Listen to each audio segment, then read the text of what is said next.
Layers of the gut wall are so high yield and you have to know it. A way of remembering the layers from inside to outside is MSMS. Let me explain. So here's the inside of the gut, and we'll call that the lumen. The first layer of the gut wall is the mucosa. Now there are 3 layers within the mucosa. The first layer is the epithelium. Moving outward is the lamina propria, and then the muscularis mucosa. The epithelium plays a role in absorption, the lamina propria plays a role in support, and the muscularis mucosa plays a role in motility. So mucosa involves all of these layers, and that's our first M. Next is the submucosa, and this secretes fluid. You need to know that the submucosa includes the submucosal nerve plexus. The submucosal nerve plexus is also referred to as Meissner's plexus. That's Meissner. So there is our S right there, the submucosa.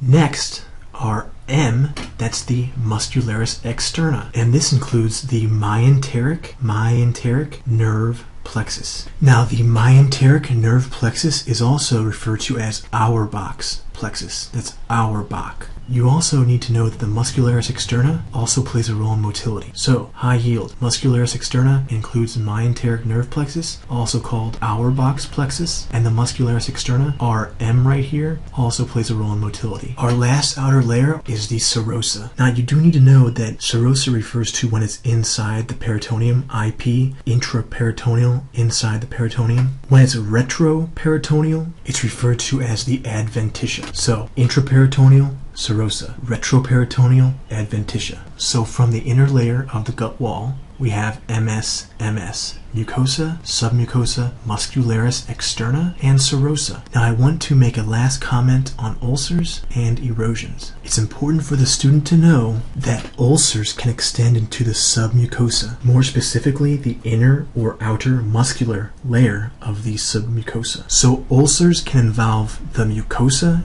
and the submucosa, whereas erosions involve the mucosa only. So for review, MSMS, mucosa, submucosa, muscularis externa, and serosa. The mucosa has 3 layers from inside to outside. It's the epithelium, lamina propria, and muscularis mucosa. The epithelium is involved in the role of absorption, lamina propria is involved in support, and muscularis mucosa has a role in motility. Moving outward, we have the submucosa, secretes fluid, includes the submucosal nerve plexus, also called the Meissner's plexus. The muscularis externa is next, and that includes the myenteric nerve plexus, also called Auerbach's plexus. It plays a role in motility of the gut wall. And the outer layer, when intraperitoneal, is the serosa. When retroperitoneal, it's referred to as the adventitia. And that's all I have to say about the gut wall. These concepts are really high yield, definitely testable, and you need to know them.